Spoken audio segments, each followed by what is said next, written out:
एक लड़की ने अपने महबूब को चैलेंज दिया कि वो एक दिन उसके बगैर रह के दिखाए। हमारे दरमियान एक दिन के लिए कोई राब्ता नहीं होगा।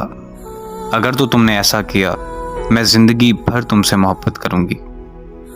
लड़का राज़ी हो गया।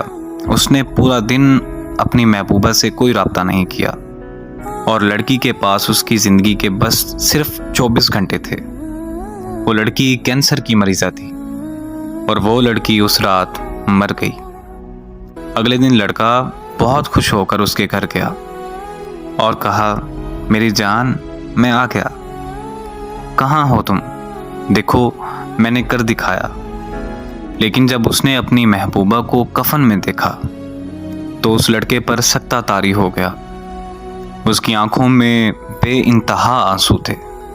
जब वो आगे बढ़ा और उसने देखा कि उसकी चारपाई पे एक खत पड़ा था, उसने वो खत उठाया और पढ़ने लगा। उसमें लिखा था कि मेरी जान, तुमने कर दिखाया, अब तुम्हें रोज ऐसा करना होगा। मैं तुमसे बेपनाह मोहब्बत करती हूँ, तुम्हारी जान। अपना बहुत सारा ख्याल रखना।